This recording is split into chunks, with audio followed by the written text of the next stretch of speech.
Mwiriweho mwese, mbifurije kugira Noheli n'umwaka mushya wa 2026. Uyu mwaka uzababere w'amata n'ubuki, uyu mwaka uzabaryohere. Munsi y'ikirere cy'isi yose hari iminsi ibiri ihuza abantu b'ingeri zose, iminsi yuzuye ibyishimo, icyizere n'ibitekerezo byimbitse. Ariko se Noheli ni iki? Yakomotse hehe? Kandi niki gituma bonane ifatwa nk'itangiriro rishya ry'ubuzima? Uyu ni umwanya wo gusubiza amaso inyuma, tukinjira mu mateka, umuco n'ihindagurika ry'ibihe bibiri bikomeye, kwibaza Noheli ni iki? Nibyo tugiye kwigaho. Noheli ni umunsi wizihizwa ku ivuka rya Yesu Kristo, wizihizwa ku itariki 25 Ukuboza. Ariko se ni gute uyu munsi wabaye uw'ingenzi ku bantu b'ingeri zose?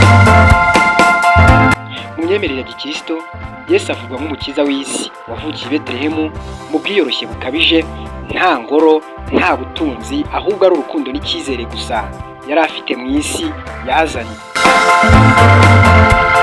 Ubundi mu kinyejana cya 4 nibwo Noheli yatangiye kwizihizwa ku mugaragaro.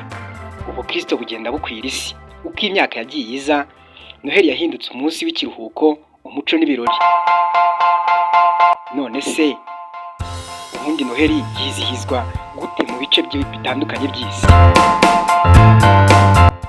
Mu Burayi imijyi iramurikwa amatara, ibiti bya Noheli bigasharizwa, indirimbo z'amahoro zigakwirakwira mu mihanda, biba ari ibintu bicika. Abantu bose bashyushye baba bari kwizihiza Noheli, Christmas Day. Muri Amerika ho Noheli ihinduka igihe cyo guhuriza hamwe imiryango, abana bagategereza impano bagazihabwa, naho abacuruzi bakiyongera cyane bijyanye n'ibya Noheli. Muri Aziya nubwo atari hose abakristo baba benshi, Noheli yakiriwe nk'umunsi w'amahoro, urukundo n'ibyishimo rusange. Hano muri Afurika ho Noheli ihuzwa n'umuco w'abantu, indirimbo, imbyino n'imihango yihariye bihinduka igice cy'uyu munsi. Mu Rwanda by'umwihariko Noheli irangwa n'amasengesho, gusangira n'imiryango, gufasha abakene batishoboye ndetse n'abandi bantu banaho nikora. Ese wowe koko kuri Noheli ni umunsi wo kurya no kunywa gusa no kwishima, cyangwa ni isomo ry'urukundo n'ubumwe? Ibyo tubireke, ahubwo twibaze ngo bonane yo ni iki? Yatangiye iki? Yatangiye ite? Cyangwa ifatwa gute? Ubundi bonane ni umunsi utangira umwaka ku itariki ya 1 Mutarama.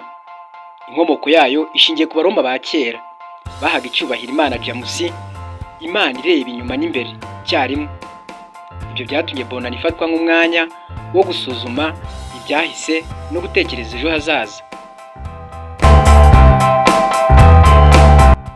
Naho se mu Burayi ni gute bonane yizihizwa?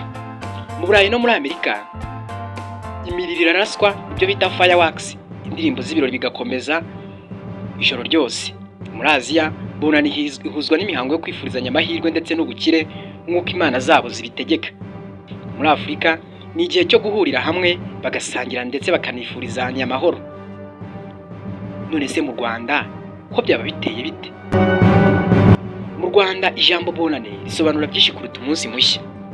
Igice cyo kwifurizanya umwaka mwiza, gushyiraho imigambi mishya no kwiyemeza guhindura imibereho. Sigara wibaza ariko usubize muri komenti, ese bonane ni amagambo gusa cyangwa ni isezerano umuntu agirana n'ejo hazaza? Nubwo Noheli ishingiye ku myemerere, bonane igashingira ku ngengabihe, byombi bihurira ku kintu kimwe: gutanga icyizere. Noheli itegura imitima y'abantu, naho bonane igatanga igitekerezo gishya. Uyu munsi Noheli na bonane ni iminsi yo mu rugo gusa, byahindutse umwanya wo gukora content, gusangira ubutumwa ku mbuga nkoranyambaga no guhanga udushya duhuza isi. Noheli na bonane si iminsi isanzwe, ni amasomo atwibutsa urukundo, ubumwe no gutangira ubundi buzima bushya. Ese wowe Noheli na bonane bigusigira irihe somo iyo ubonye bibaye buri mwaka kandi ukabyizihiza? Mbwira muri comment. kandi niba wakunze iyi documentaire kanda like uyisangize abandi, uyisharinge kugira ngo nkomeze imbegeranyirize n'utundi tuntu twiza tugezweho muto.